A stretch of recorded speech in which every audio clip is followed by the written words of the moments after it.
You got the thing you wanted. Maybe it was the job. Maybe it was the apartment. Maybe it was the relationship, the salary, the number on the scale. You worked for it. You got it. And for a brief shining moment, it felt exactly as good as you thought it would. Then it didn't anymore. That feeling you chased for months, it evaporated. And now you're already looking at the next thing, convinced that one will finally do it. That one will stick. That this time the satisfaction will be permanent. But here's what your brain has never told you. It was never going to stick. Not because you're broken, not because you're ungrateful, not because you want too much, but because your brain was literally designed to make sure happiness doesn't last. And for a very specific reason. The real answer is far stranger than you think. It starts about 40,000 years ago on the African savanna. Your ancestor just ate. He has shelter. The predators, for once, are somewhere else. By every objective measure, things are fine. But he is not relaxed. He is scanning, watching, running quiet background calculations about what could go wrong. Is that rustle in the grass a snake?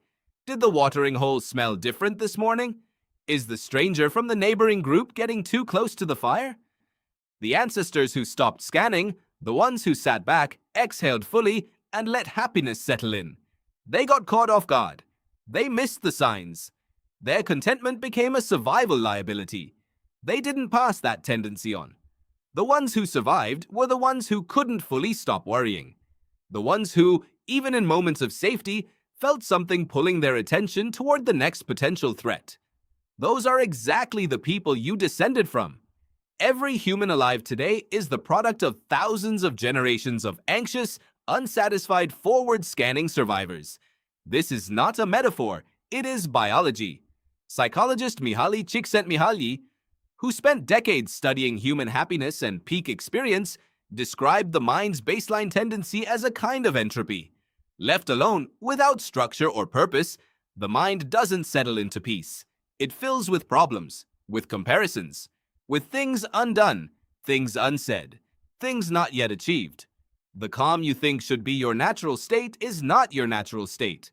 Your default is unease, and that unease kept your ancestors sharp enough to survive. The neuroscience confirms it. Your brain's reward system doesn't work the way most people assume. When you want something, your brain floods with dopamine. But that flood is not triggered by getting the thing. It's triggered by the anticipation of getting it. The wanting, not the having. Neuroscientist Wolfram Schultz spent years mapping exactly this in primates and humans. Dopamine spikes during the prediction of reward, then drops sharply the moment the reward actually arrives. The moment you get what you wanted, the chemical signal that made you feel alive begins to withdraw. Your brain is not designed to reward you for arriving. It is designed to keep you moving toward the next horizon. And once you understand that, the behavior makes complete sense. You buy the car. For a week, maybe two, the weight of the key in your hand feels meaningful. Then it's just your car. You stop noticing it the same way you stop noticing the walls of your apartment, the sound of traffic outside your window, the face of your partner across the breakfast table, the fact that clean water comes out of a tap whenever you want it. Psychologists call this hedonic adaptation. You adapt to good things the same way your eyes adapt to bright light. Automatically, without permission, without even being aware it's happening. Researcher Sonia Lyubomirsky at the University of California, Riverside has studied this extensively, finding that major positive life events, new jobs, new relationships, even marriage, return most people to a near-identical baseline happiness level within months. Not because the good things weren't real, but because the brain is extraordinarily efficient at converting the extraordinary into the ordinary. It was built to do exactly that, because if it didn't, you would never be able to pay attention to anything new. Think about what it would mean to never adapt. Imagine if the smell of coffee still overwhelmed you every single morning the way it did the very first time. If the feeling of sunlight on your skin still stopped you in your tracks the way it did when you were a child. You would be paralyzed, flooded, unable to act. Instead, your brain filters.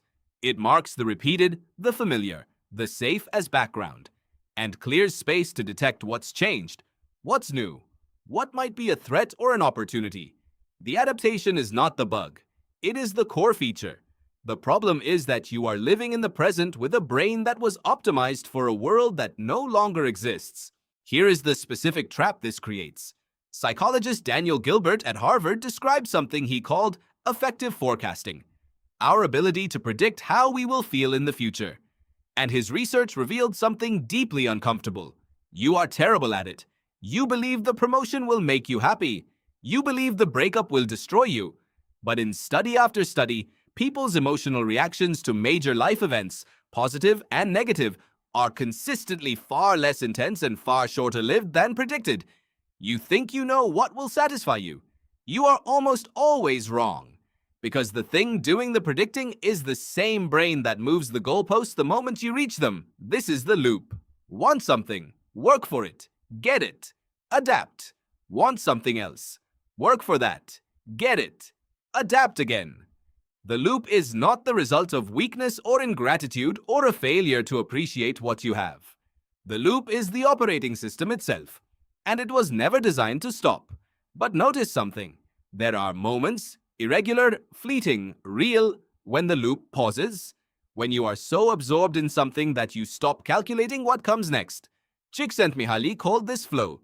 The painter who looks up and realizes 3 hours have passed. The athlete who stops thinking and becomes the motion. The writer who doesn't notice hunger because the words are coming. The moment in a conversation when you forget to monitor how you're coming across because you are just actually there, actually listening, actually present in a way that the seeking mind almost never allows. In these moments, you are not happy because you got something. You are not happy because something is coming. You are happy because the seeking machinery has briefly switched off. And that is what most researchers eventually conclude. Contentment lives not in getting more, but in the rare suspension of needing the next thing, of being present enough that the comparison engine goes silent. Your brain was built to want. That kept your ancestors alive through conditions you will never face. But the moment you recognize the wanting as a mechanism, not a message about what you actually need, something shifts. The wanting doesn't stop, but you stop being entirely at its mercy.